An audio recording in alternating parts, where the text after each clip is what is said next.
Boa noite, Boa Giovanni. noite, Vinícius. Tudo bem? Tudo bem, e você? Tudo ótimo. Vamos tentar inaugurar esse sistema aqui de sala. É uma possibilidade que o grupo do Facebook tem. Pelo menos eu sou um Aham. pouco ainda amador nessa parte técnica, mas vamos aproveitar um pouquinho para conversar algumas coisas da nossa história.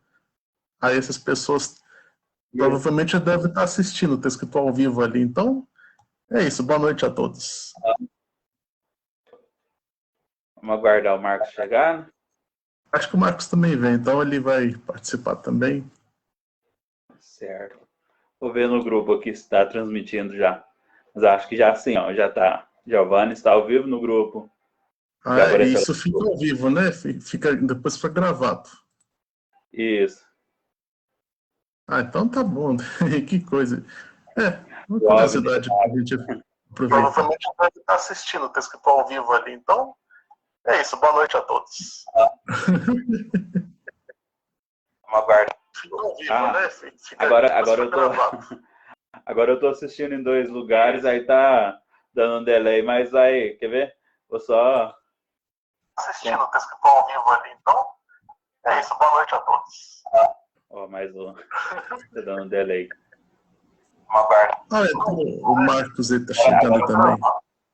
Agora eu tô assistindo em dois lugares. Boa noite. Aí tá dando um delay, mas aí, quer ver? Vou só. Aí, agora vou fechar isso aqui. Isso, o Marcos chegou. Tá me ouvindo? Boa noite, Marcos. Beleza.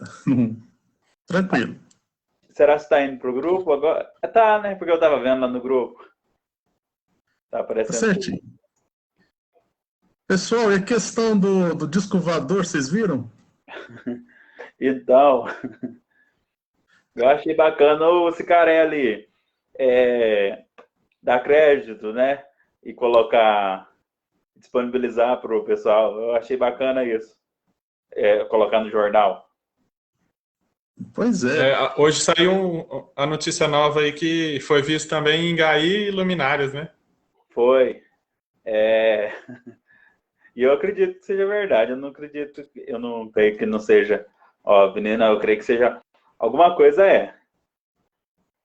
Ô, Vinícius, Aí depois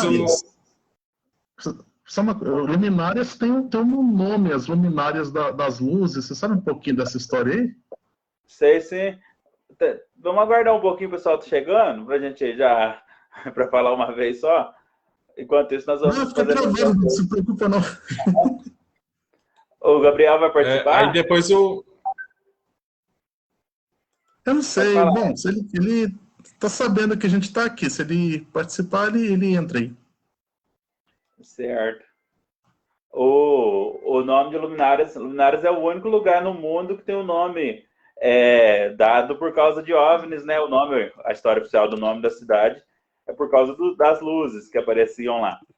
E aí é a única cidade reconhecidamente da ufologia que tem o nome ligado à aparição dessas luzes que apareciam lá na serra. Até uma serra perto da cidade, uma serra grande perto da cidade, onde apareciam essas luzes, e aí o povo ia lá no outro dia e não achava nada, lá no lugar não achava nada. E aí foi de onde veio o nome de Luminárias. que é a Serra de Santo Inácio. É uma outra, ela fica de frente para aquela de Santo Inácio. Ela fica, assim, a hora que você está em Luminárias, na praça, a hora que você olha para a esquerda, você vai ver aquela serra grandona. Você tem uma muralha grandona onde tem as torres, as antenas, né? E do outro lado tem uma serra, ela é cheia de montes, assim, pro lado de Carrancas. Sei. Como se, quando a gente vai para Carrancas, a gente passa por cima dela. Tem até aquela pousada Serra da Luz, que é nessa serra, e chama Serra das Luminárias, por causa dessas luzes que apareciam lá. Ela é pertinho da cidade, assim. E na época o povo ia até a pé lá para procurar essas luzes. E até hoje tem relato aí de alguma observação, né? Dessas luzes lá. Tem sim, muita gente fala que vê. Sabe, até recentemente o ônibus de Ingaí vem um ônibus trazer estudante para Lavras, vinha quando estava funcionando presencial. Aí o pessoal do ônibus viu essa luz acompanhando o ônibus, e eles viram ela vindo bem perto do ônibus, assim, todo mundo correu para a janela para ver, até que ela sumiu. Ela veio no chão, perto, assim. Muitos que viam antigamente achavam que ia descobrir ouro, ia descobrir alguma coisa lá onde a luz estava. Aí eles chamavam de ouro. Vocês já ouviram falar, já? É a lenda da Mãe do Ouro, né?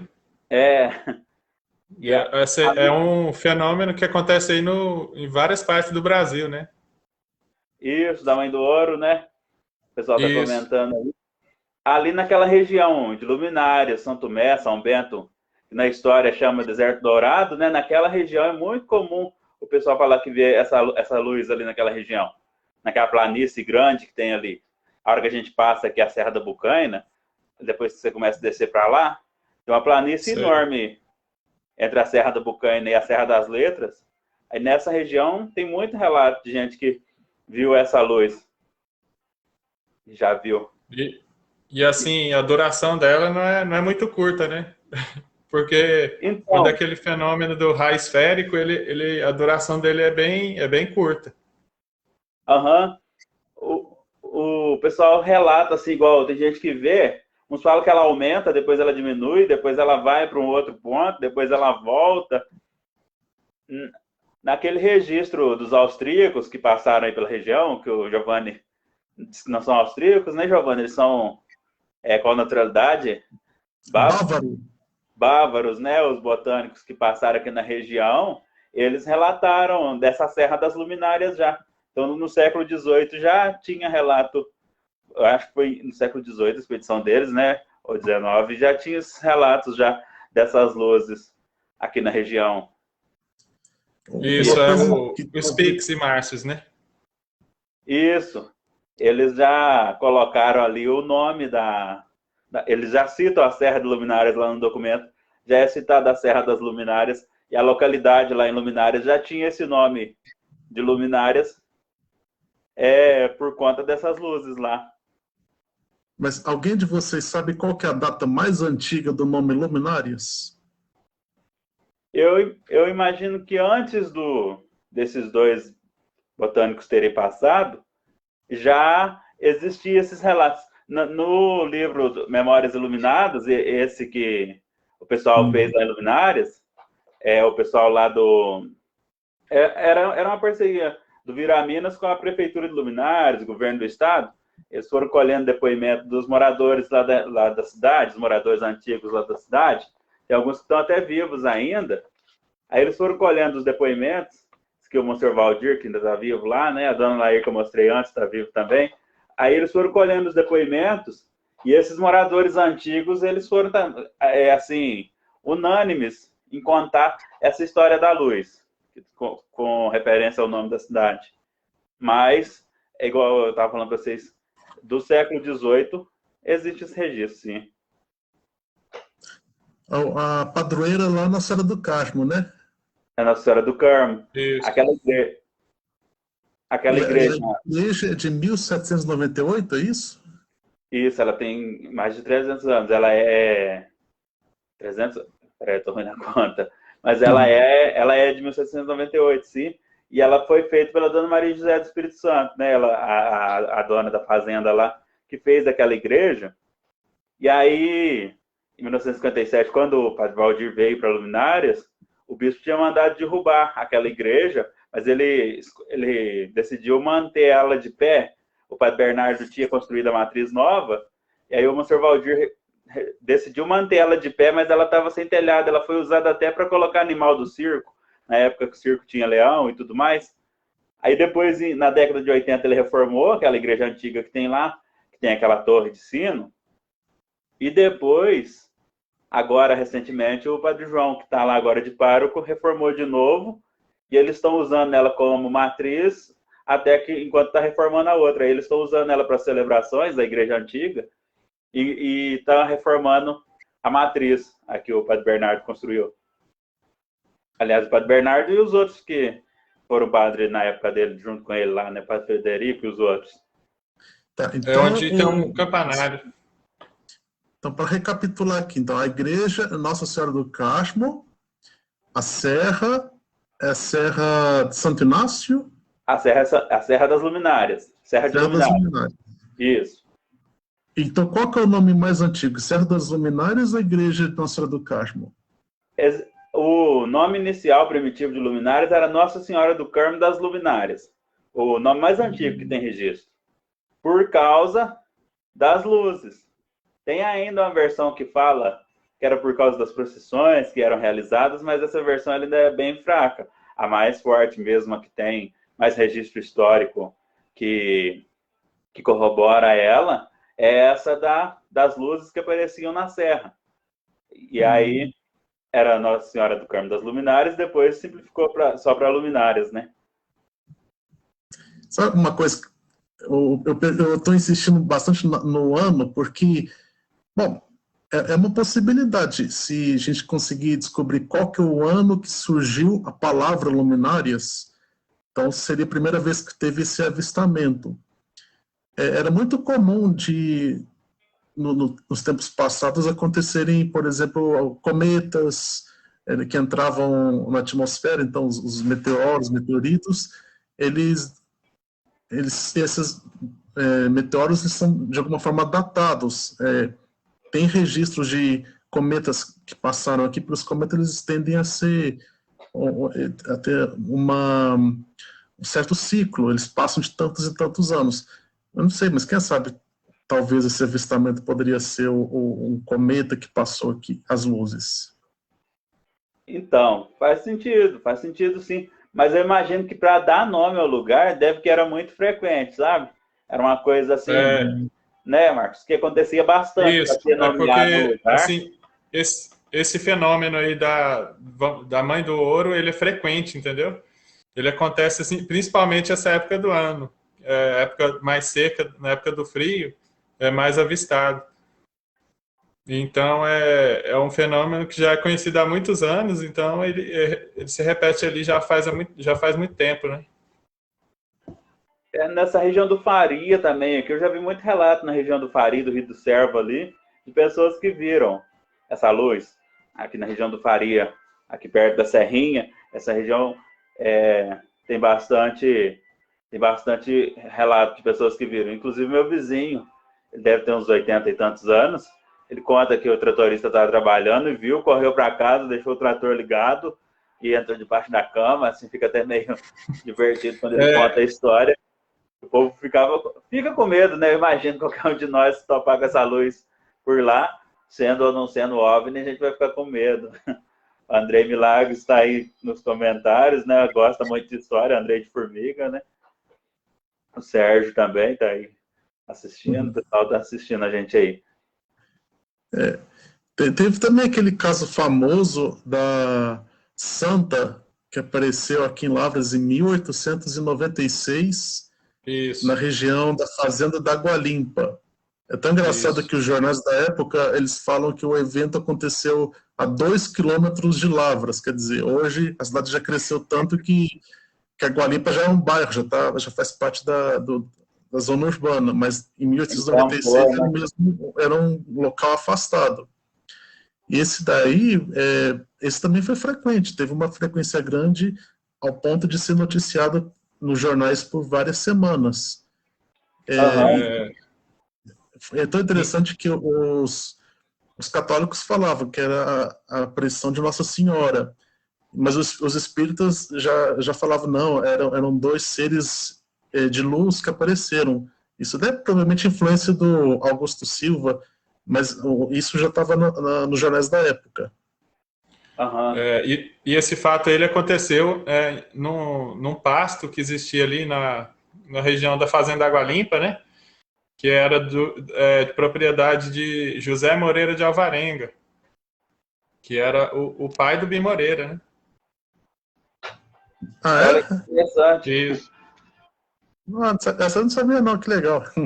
Bem interessante. Ali na região da Serrinha, até recentemente, o pessoal ia para lá com excursão para ver uma santa que aparecia ali também, né? Na região da Cachoeirinha. E até os padres estavam preocupados com essa aparição da santa lá. Esse já é mais recente, talvez tenha até alguma ligação, Giovanni, com essa da Água Limpa. Aqui na região da Serrinha tem, sim, os relatos da santa que aparecia ali e que também, lembrei também que tinha um relato também de uma aparição dessas ali na ponte do Ribeirão Vermelho, e quando está chegando em Niterói, por ali. Também já teve um caso de aparição de uma santa ali. Ah, tá, essa do Niterói eu não ouvi falar ainda não. Lá do Niterói, o Giovanni acho que já comentou, e o pessoal já comentou também, a igreja do Niterói que tinha no bairro, né? Ela foi transferida toda lá para cima, para a parte alta de Ribeirão. Lá saiu uma água embaixo do altar da igreja, né? Tem até a fonte lá ainda. O altar era construído em cima de uma fonte, então a água corria. Aí depois, quando Furnas mudou o bairro, levou os moradores, indenizou os que moravam ali no Niterói e levou lá para cima, para a parte alta de Ribeirão. Aí eles demoliram a igreja antiga, aquela que a gente vê algumas fotos dela são raras, né? E levaram tudo lá para cima, mas a fonte ainda está lá em Ribeirão ainda, perto da fonte. Alguém de vocês sabe por que Niterói chama Niterói? Não. Não, você sabe? Bom, eu pensei se alguma relação com o Niterói no Rio de Janeiro, que fica do outro lado de uma ponte, mas... Pode ser, né? Eu não sei se é isso ou quem inventou esse nome, porque é engraçado. O nome né? inspirado lá. O bairro Niterói pertence a Lavras, né? Ali o limite geográfico é o Rio, o lado de cá do Rio é de Lavras. Eles até criticam bastante que os políticos aparecem lá só na época da eleição, depois somem. Mas é um bairro de Lavras. Lavras vai até Ribeirão, né? É interessante observar a geografia assim. Nunca tinha separado, né? Esses municípios pequenos ainda fazem parte da zona de influência de Lavras. Separou, mas tem até uma conversa que os municípios menores talvez iriam voltar a unificar com um município maior. Não sei se essa conversa vai... Teve uma conversa, acho que no ano passado, 2 anos atrás. Foi uma proposta aí de lei, né, parece. Que ainda está em discussão, né? Aqui tem a Dulce Oliveira de Luminárias, a gente estava falando agora há pouco, Dulce, ela está assistindo a gente aqui, a gente estava falando agora há pouco da Serra das Luminárias e da luz que está aparecendo, né? Tá vendo também comentário da Ana Renata, professora de Geografia, que está assistindo a gente. Vamos ver, esse assunto do OVNI, eu imagino que ele ainda vai render bastante. Ontem o Cicarelli hoje, aliás, né, soltou uma nota lá dizendo que teve um voo de treinamento também que parte ali do aeroporto, mas o horário não bate com o horário da filmagem, entendeu? A minha mãe comentou que viu também uma luz ontem. Quer dizer, no dia que foi filmado lá hoje, a hora que ela viu no jornal, ela falou que chegou a ver também essa luz lá, mas nem me chamou para ver também, não, que a gente fica olhando avião sempre. Ela achou que fosse avião normal. E é interessante que nesses dias, agora vocês estão vendo, o céu está sendo bem fotografado, né? Tem muita gente olhando para o céu. Tanto na hora do pôr do sol quanto de manhã, tem bastante gente olhando para cima, né? E a lua também está muito bonita, né? O pessoal que tá olhando para cima. Mas eu acho que ainda vai render bastante esse assunto. Eu não sei se... Bom, teve aquele famoso caso de 1969... a gente só tem aquela foto lá, aquela foto que está meio tremida, que as pessoas acham que é uma cobra, na verdade, mas é só um pontinho que a luz ficou muito tempo capturada. Mas até interessante se alguma pessoa que foi testemunha da época chegou a ver o fenômeno de 1969 e ver, por exemplo, as filmagens atuais, poder até comparar se tem alguma similaridade, para a gente ter uma noção maior do que foi, porque as pessoas dizem que 69 foi muitas pessoas que viram, e teve até um voo rasante que no centro de Lavras, falou que até chegou a pousar onde tem lá o tiro de guerra, foi muita coisa. Aquela fotografia lá, ela é do Dr. Rêmulo, né? Sim. Parece que foi a única que sobrou. Parece que ele teve as fotografias confiscadas na época, né? Foi, esse aí é bem documentado, né? Esse aí, até citando o nome do exército, né? Esse foi bem documentado. Tem um outro, de quando o cometa passou, talvez vocês já tenham ouvido falar desse, lá em Mariana, lá em Ouro Preto, o pessoal todo achou que o mundo estava acabando, né? Aqui na nossa região também. Até tem uma novela que a Globo fez, uma minissérie, que eles retratam isso, todo mundo ficou em pânico quando o cometa apareceu. Foi a primeira fake news da história da imprensa de Lavras, né? Foi em 1899. Eu fiz um videozinho, deve estar por aí no YouTube. Se foi até é curioso que isso não foi um fenômeno até nacional, pela influência que a imprensa já tinha na época. Que um cientista ele disse que ia passar o cometa Biela, o nome quer dizer branco em polonês. Esse cometa ia passar no final do ano, e só que ele ia ter uma chuva de meteoros que ia acabar o mundo. Estava até marcado, se não me engano, era 15 de novembro, que seria a data. E isso foi noticiado em fevereiro. Então, imagina a tensão que as pessoas ficaram durante aquele ano. Então, o mundo vai acabar, o mundo vai acabar. E nos jornais aqui de Lavras, eu cheguei a ver, eram muitos jornais que estavam falando, quer dizer, deu um grande... Se for uma conversa suficientemente grande para estar na mídia, quer dizer que foi também muito comentado na época. Não só aqui em Lavras, mas também em outras cidades. Tem um caso lá de Santos, que a mulher morreu de susto, ela foi na igreja, saiu da igreja, morreu está lá no registro de auto dela, causa da morte, medo do cometa Biela. Teve também uma mulher acho que pulou num poço, e lá no Nordeste as pessoas fazem umas quadrinhas. Então, esse foi o primeiro caso de um cientista falar: olha, o mundo vai acabar e todo mundo fica com medo. E foi bem na virada do milênio, né? Perto da virada do milênio. O povo achando que o mundo ia acabar. Tem um outro caso. Essa quadrinha que o Giovanni diz, será que é aquela literatura de cordel? Eu acho que sim. Tem até tem um artigo um pouco antigo, era do tempo que a Folha de São Paulo era aberta a leitura sem ter que pagar. Mas tinha lá, essa quadrinha chegou a ser publicada no jornal. Dá para achar, não é difícil de achar ela, não. Mas acho que era o cordel mesmo, sim. Tem um comentário ali do Sérgio Moreno, dizendo ali que a história do disco voador no tiro de guerra foi amplamente coberta pela revista O Cruzeiro, no ano de 69. E se as pessoas deram uma busca boa na internet, dá para achar essa reportagem. Eu cheguei a achar onde que foi. Acho que foi no site do Arquivo Nacional. Eu cheguei a ler essa reportagem original pela internet. Então, dá para achar esses documentos por aí. E teve um outro caso assim também que se relaciona um pouco com esse, de quando o avião pousou aqui, né? Aquele avião pousou, o avião que o piloto pousou lá no campus da UFLA, né? Até pouco tempo tinha aí no grupo esse assunto estava em evidência, aí as duas mulheres lavando roupa lá em Itumirim acharam que era o caminhão do Dr. Valdemar que estava voando, né? O pessoal aqui da região nunca tinha visto um avião. Foi na época da guerra, né? Teve esse do incidente foi em 1930, foi na época da Revolução de 30. Mas teve também um avião que fez algumas fotos, se não me engano é 38 ou 39,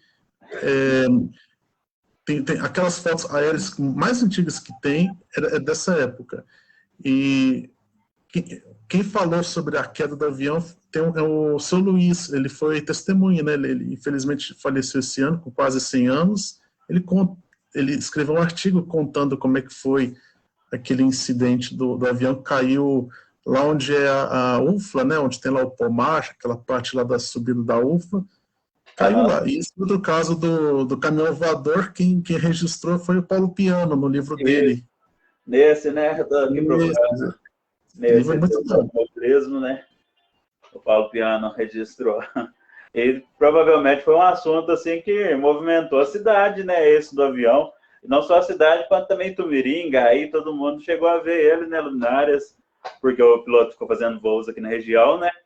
E ele estava acompanhando um trem que estava vindo de Cruzeiro para Passa Quatro, né?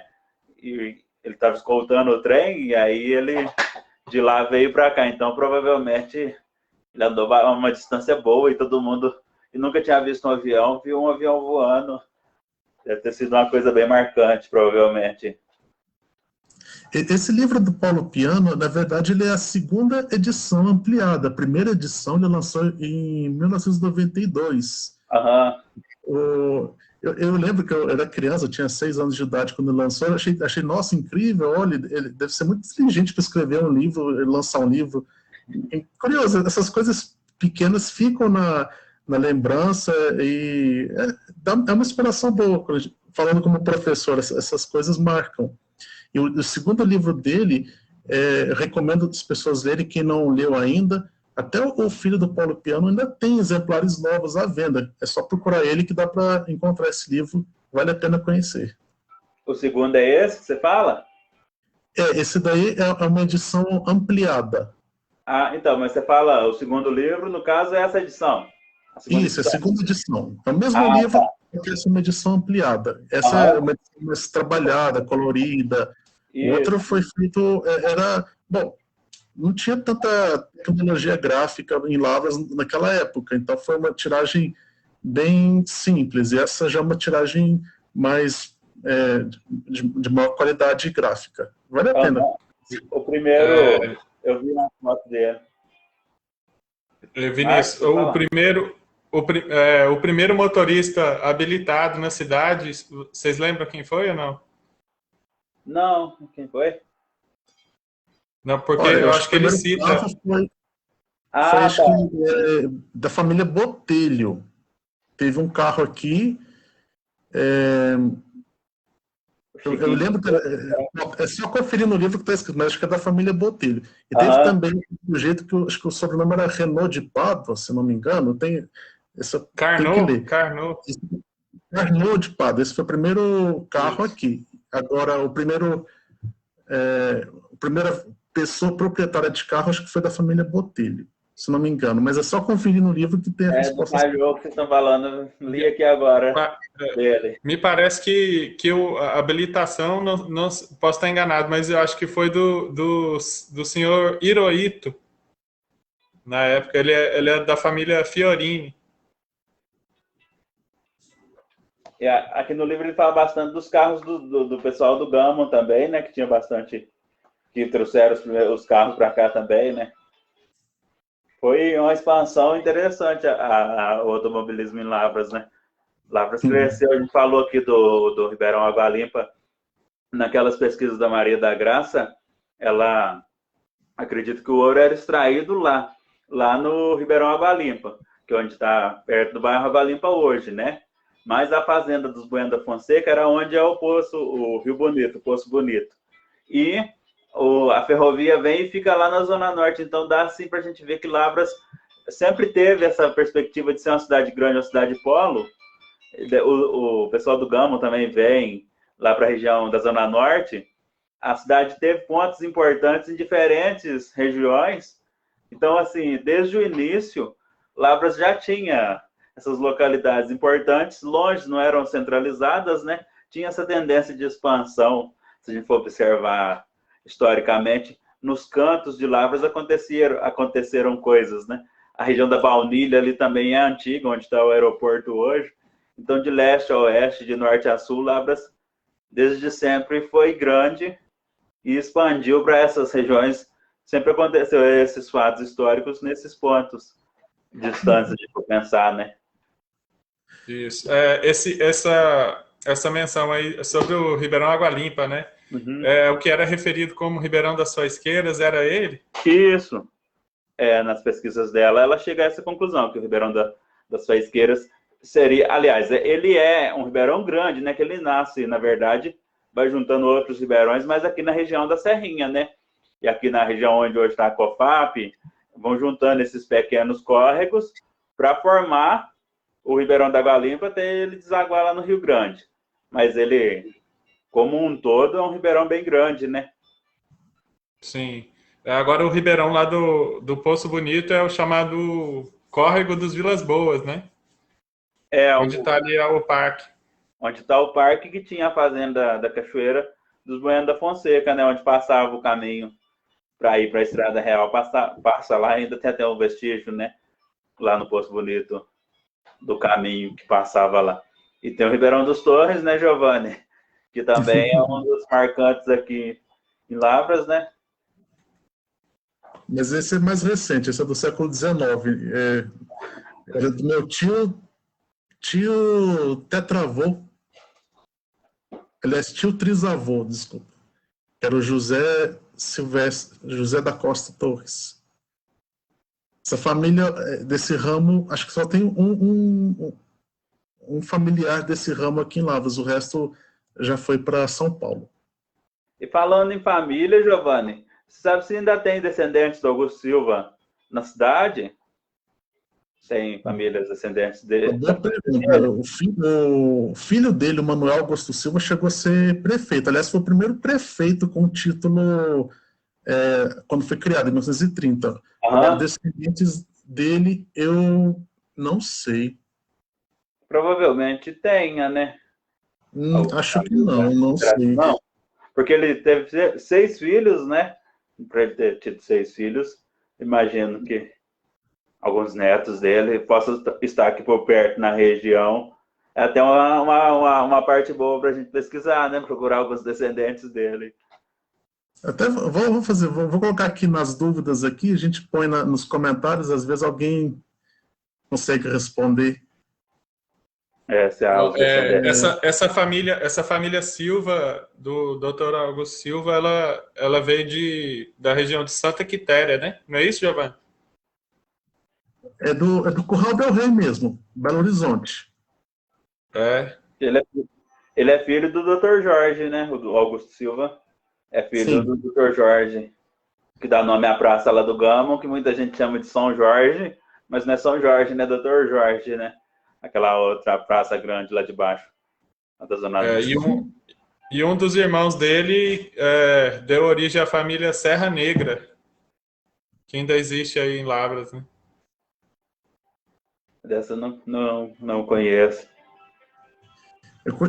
Isso é interessante. Alexandre. A gente pôr na linha genealógica, então, teve o Manuel Augusto Silva, teve Augusto Silva, teve o Dr. Jorge e teve o José Fernandes Pena, quer dizer, 4 gerações. Então, nunca teve 4 gerações da mesma família que esteve na linha de frente, assim, na política. Tem próximo, né? Chegou a ter 3 gerações, mas 4 ainda não teve, não, a não ser essa. Essa família do José Fernandes Pena, era a família mais influente no período anterior à emancipação política de Lavras. Ele chegou a ser eleito na eleição de 1821, que era quando foi criada a província de Minas Gerais. E outra coisa interessante é que eles se casaram com a família Alves de Azevedo, que era a família mais rica aqui da cidade, ou do Arraial na época. Então a gente vê as famílias poderosas, elas sempre se uniam, e pelo menos a gente pode ver, pelo menos nos primeiros 200 anos da história de Lavras, era sempre as mesmas 5 famílias, até parece lá não mudou muito, né? Mas era sempre as 5 famílias que cuidavam daqui, né? O Bueno da Fonseca, o Silva, o Botelho, o Costa, que era o Salles, e o Pádua, né? Então eram essas famílias que mandavam aqui na cidade. E não mudou muito para manter o patrimônio, a gente ainda vê que as famílias grandes não vão se juntando, né? Não vão se dissipando muito. O Alexandre Reis está comentando, o Ribeirão Água Limpa passa no fundo do quintal dele, né? Alexandre, grande escultor aí da cidade, né? Um grande nome moderno de esculturas. O Pau de Óleo, ele está falando, ali perto da Ponte Alta? Deve ser, né? Entre os Rosas e a Ponte Alta, né? Pau de Óleo. Ali onde a linha faz a volta para a saída dos Rosas, né? É ali perto do Café Tipuana ali, né? É mais depois do Novo Horizonte, até o Alexandre pode confirmar para a gente, mas indo do Novo Horizonte para sair na Água Limpa de novo, naquela estrada lá em cima, aquela região bonita que tem lá. Se você sair do Novo Horizonte ali da fazenda da Casa de Recuperação, né? Aí passa Hoje ali já é tudo já é cidade ali, né? Não é. Tem um pedacinho só de mato, né? Se você sair aquela estrada que passa perto da igreja da Ponte Alta, aí sai lá no Pau de Óleo e sai na Água Limpa, né? É aquela região ali? Não, ali a entrada é ali que vai para Serrinha, né? Ali perto daquele supermercado, é o Marte Minas. Ah, tá. Mas será que é ali? Ali, o pau de óleo que eu conheço é ali. Ah, tá. Vamos ver se o Alexandre vai confirmar aí qual dos dois que é, mas pelas fotos do Alexandre, Marcos, eu acredito que seja lá perto da igreja da Ponte Alta. Lá pelas fotos que eu vejo do Face dele, tem muita árvore, muita natureza, mas assim, muita mata fechada ainda. É perto de onde você está falando, mas eu estou tentando falar do lugar mais para lá ainda um pouco. Mais pro lado da rodoviária, né? Isso, mais pro lado da rodoviária. Você vê que tem bastante árvore ali naquela região ainda. Uhum. Mas realmente tem esse pau de óleo também perto da Serrinha, né? Tem esse outro também que você está falando, onde que tinha um teto de ônibus, tinha um campo, lá também chama pau de óleo. Mas esse do Alexandre, eu acho que é o outro lá, mais pro lado da Água Limpa. Isso. Ele respondeu ali, exatamente.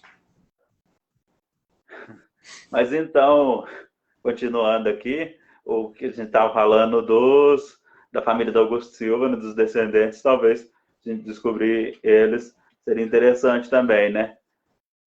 Eu não sei se vocês concordam com essa observação, mas eu acho que a partida dessas famílias que ficaram aqui por uns 200 anos mesmo aqui à frente das decisões de maior relevância para a nossa cidade, eu acho que teve um impacto um pouco ruim quando a gente pensa na questão da cultura daqui. Teve uma mudança na nossa sociedade a partir dos anos 50. A gente vê, até os anos 50, essas famílias tomavam a frente. Existia, vamos dizer, uma elite que fazia coisas boas para a cidade. Tomava a frente das decisões importantes, promoviam os melhoramentos, iniciativas tanto nas áreas importantes. Eu acho que isso perdeu hoje. As famílias, claro, existem famílias mais ricas, mas ainda não é a mesma forma que era essas famílias anteriores. Parecia que elas cuidavam um pouco mais da cidade. Tá bom, era a época também do patrimonialismo, então eles achavam que a cidade, no fundo, era deles. E sendo a cidade deles, eles queriam cuidar. Mas eu acho que eles cuidavam bem. Então, até ontem eu comentava com vocês, aquela parte da Zona Norte foi bem preservada. Acho que essa especulação imobiliária no centro, que transformou tudo, que era antigo, em prédio, acho que isso aí também vem de encontro a isso que você está falando, né? Lá na Zona Norte a gente vê que as construções, elas ainda estão bem mais preservadas, aquela região do Gama para baixo, até lá na estação, a gente vê muito mais construções do início do século passado do que na região central. A gente, até naquela foto que o Marcos colocou, fica bem evidente isso, que as famílias não venderam tanto. Eu concordo um pouco, eu concordo sim com essa colocação que você fez, Giovanni. Essa partida deles foi um prejuízo para a cultura em Lavras, sim. Não só dessas famílias tradicionais antigas, mas, por exemplo, também quando os Matarazzo foram embora daqui, essas outras famílias industriais que foram embora, foi um prejuízo grande para a cidade. O pessoal da Fabril também, né, de não ter ficado, a Fabril ter fechado, isso tudo acaba influenciando bastante, né, o encerramento das operações.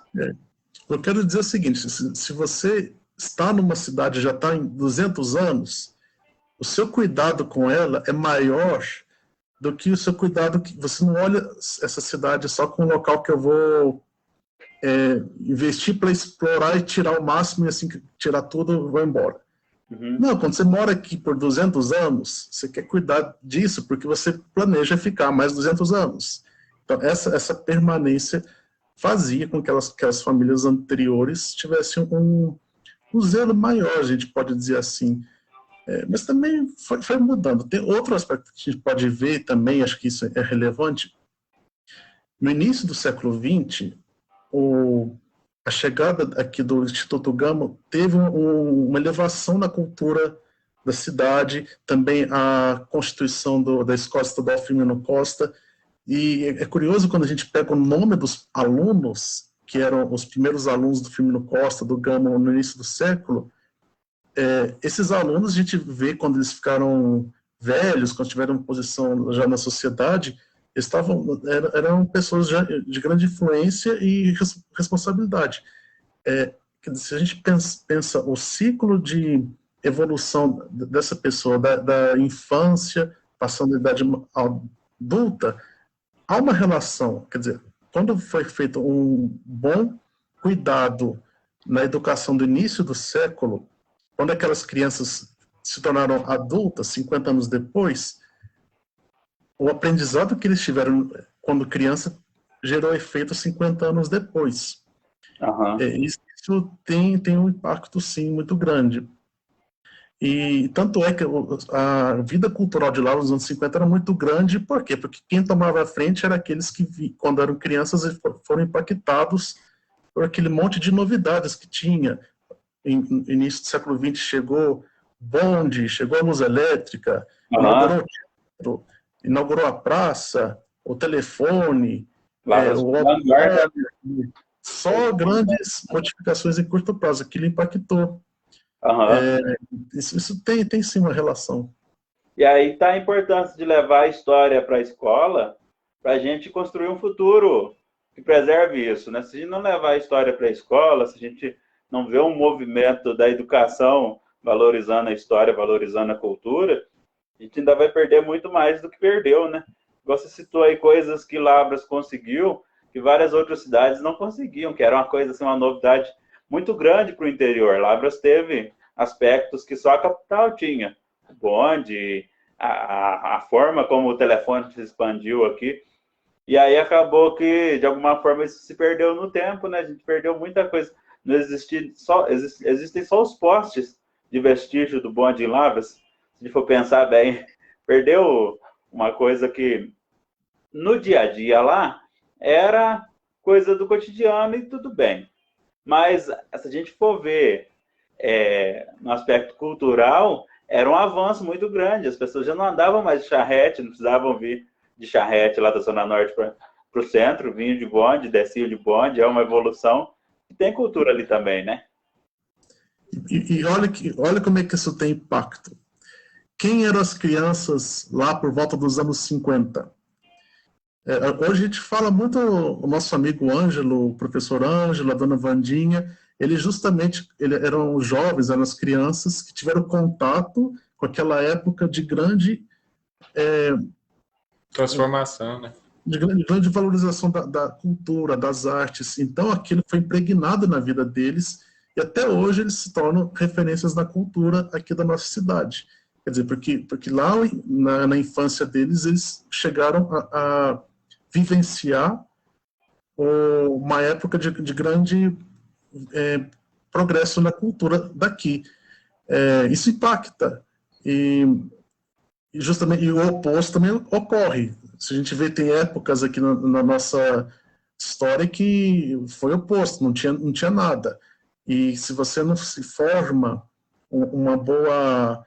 Se na sua infância, na sua adolescência, você não tem esse primeiro contato com algo que seja admirável, você, quando se torna mais velho, você também não vai ligar para coisas ou pessoas admiráveis. Você vai ficar sempre na média para baixo.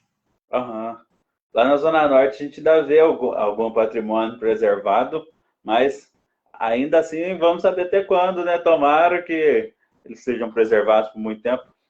Você citou o Ângelo aí, a Louise do Sebo, ela morou naquele casarão lá da Vila Mariana, né? Aquele casarão bonito lá E ele estava quase caindo, aí por sorte uma família agora do Murilo, Murilo Barbosa, né? Reformou lá e está preservando, está salvando. O que é usado para a Secretaria de Saúde também está salvo, né? Aquela parte que o CFVV está lá dentro da estação, aquelas oficinas também, por enquanto está salvo, está mantido lá, né? Não vai cair. A igreja e a Maria Fumaça, a igreja da Auxiliadora e a Maria Fumaça. A vinda do GF lá para os galpões da fábrica foi positivo também, né? Que não ficaram abandonados. Vamos ver os prédios lá da administração da Fabril até quando resistem, né? Mas na Zona Norte a gente ainda vê algumas coisas. O campo histórico da UFLA, o Gammon em si, a igreja do Aquentassol, aquelas casas na rua que vai lá para a Rua do Instituto, a que vai lá para o... Ah, não, é Bueno da Fonseca? Eu não sei qual rua que é. Aquentassol, né? Aquela que vai lá para a Cruz Vermelha? Que saíram da Pedro Salles para Cruz Vermelha, aquela rua lá tem bastante, alguns casarões ali, né, que estão bem cuidados também, mas a gente vai vendo que o patrimônio vai aos poucos indo embora, né. Eu tenho uma discussão com os arquitetos, eu não sou arquiteto, mas um ponto que eu sempre penso, essas casas que a gente fala, chama atenção porque elas são bonitas ou porque elas são velhas? O que vocês acham? Bonitas, né? Bonitos e velhos, né, os dois, né? Eu pensaria pelas duas coisas. Se a gente observa uma casa... Se aquele padrão arquitetônico que a gente conhece, aquelas casinhas coloniais, ou então aquelas já da época do estilo eclético, do início do século XX, se esse estilo que colocava bastante ênfase na beleza arquitetônica fosse mantido, talvez... se hoje as casas tivessem mantido um padrão parecido com aquelas casas antigas, talvez hoje a gente não ligaria tanto para as casas antigas, porque seria só mais uma casa, igual às outras, só que antiga. Eu acho que isso é um ponto marcante. Se você vê as casas novas, eu sei que os arquitetos vão brigar comigo, mas são feias pra caramba, gente, não tem graça, é muito feio. E tem muita gente que modifica a fachada, né? Tem. Tem uns casos bizarros aqui que você tem lá um comércio tão bonitinho, você podia valorizar os produtos que você vende, aproveitando a arquitetura bonita da casa. Não, vamos acabar com a arquitetura, vamos... Para quê, gente? Essa descaracterização é ruim, vocês estão jogando contra vocês mesmos. Uma casa muito bonita chama mais atenção do que uma casa que não tem característica nenhuma. Aí eles mudam para aquele estilo, ao estilo crematório de Auschwitz, né? Tem um caso aí, né? Tem um aí, né? Se você pega as fotos antigas, era tão bonitinho, acabou com isso. Ali, na Zona Norte, ali na Avenida Pedro Salles, a gente tem a ponte, né, do Ribeirão Vermelho ali, que é de 1917, né? Né? Ela foi feita com cimento importado da Inglaterra, né? Na época. Ali é um patrimônio que seria interessante a prefeitura recuperar, aqueles postes na cabeceira da ponte, colocar lâmpadas ali, luminárias ali, ficaria bem interessante, né? Que é uma ponte bonita que acaba sendo suprimida pelo resto da paisagem lá, que se a pessoa não olhar com atenção, não percebe ela, né? Isso, ali tinha, nos postes ali tinha uma luminária estilo aquário, assim, né? Redonda. Então, e já faz muito tempo que já se perdeu, né? Poderia ser recuperado, né? A pessoa fala o seguinte, você tem lá, esse caso é do poste, vamos supor. Recupera lá, coloca, fica bonito. Então, isso, se você coloca essa sugestão, a primeira coisa que todo mundo fala, não dura um mês que vão ser destruídos. Gente, justamente isso, quando fala em educação patrimonial, é valorizar esses patrimônios, porque isso pertence a nós mesmos. Quer dizer, você está destruindo, está ficando a cidade mais feia, está gastando dinheiro, porque provavelmente vai ser recuperado e vai gastar mais dinheiro. Então, faz parte de cuidar da nossa cidade. Lá em Luminárias, no Cristo, tinha esse problema. A prefeitura ia lá, colocava as lâmpadas, o povo ia lá, quebrava. Agora eles colocaram a lâmpada, colocaram câmeras, colocaram aquelas corcentinas também para ninguém chegar na luminária. Aqui eu imagino que se fizesse isso, é igual, assim, igual você falou, fazer uma educação patrimonial, sim, que vai levar tempo, né? Mas de curto impacto, seria interessante achar um mecanismo que não deixe o pessoal vandalizar, né? Eu Sabe concordo qual com que é o você. mecanismo? É o pertencimento. É quando a Aham, própria pessoa que mora lá, de alguma forma, ela toma conta. Não aham. precisa ser, por exemplo, é claro, é um bem público, então é a prefeitura e tudo mais, mas quando parte da própria pessoa, da própria comunidade do Da entorno vizinhança daquele ali, né? local, as coisas são mais preservadas. Aham. A Igreja da Quietação é um exemplo disso. O pessoal lá vigia, né? Você pode ver que nessa última reforma ela está bem preservada, bem cuidada, porque os vizinhos ficam ali junto, eles sabem que aquilo ali é do bairro, né? É um exemplo Do disso. Aquentação essa? A de São Sebastião lá. Do Aquentação, a nova, né? É porque tem também aquela do Pasto Fechado, né? Que é mais para frente, né? Aquela Perto da aquela subestação. da subestação, Nossa Senhora do Rosário, lá da subestação, né? É, lá no Pasto Fechado ali. Isso, aquela lá também. Ela também tá bem cuidada, né? O Alexandre comentou aqui sobre a Mãe de Ouro, né?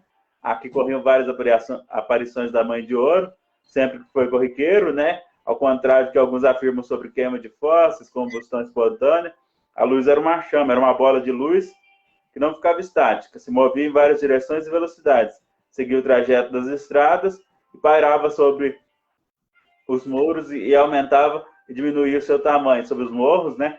E aumentava e diminuía o seu tamanho. É aquele relato que a gente fez no início, né? Desse pessoal que estava vendo ela na beira da estrada lá, a Mãe do Ouro. A Ana Renata também comentou que concorda com a beleza da arquitetura colonial, né? Tinha mais arte nas construções. De fato, Ana Renata.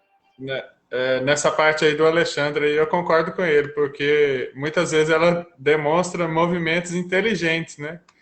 Então aí fica aí um mistério. Vocês É um lembram de mistério, né? 96, quando Tem. teve lá o ET de Varginha? Sim.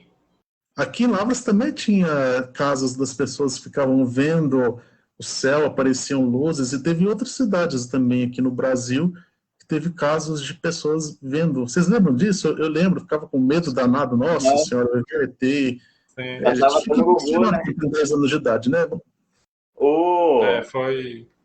Tem um caso, o povo acredita que se você vê a Mãe de Ouro, se fizer um pedido para ela, aí ela vai realizar aquele pedido. Aí lá em Gaí tem um homem que agora ele faleceu há pouco tempo, ele ganhou na Telecena, e aí ele atribui ele ter ganhado a Telecena porque ele viu a Mãe de Ouro no dia anterior e pediu ela, aí no dia seguinte ele jogou na Telecena e ganhou. O pessoal atribuía, se você vê ela fazer um pedido. É bem interessante. O tempo nosso está terminando, o Giovanni, Marcos e todos estão assistindo a gente, mas fica uma ideia aí para a próxima live, a gente comentar um pouco e até a gente fazer algumas pesquisas. Vocês comentaram sobre a chegada dos Gammon aqui, né? A, a, o relato que tem que eles ficariam em Perdões, ou já vi, igual comentei com vocês, em Santos Dias. A gente vê o que é de verdade nisso, os planos deles eram ficar em Lavras mesmo, se eram ficar lá em Campos, lá no Santos Dias, né? Acho que é um tema bastante interessante para a gente abordar junto com os outros das próximas lives, né? Sim.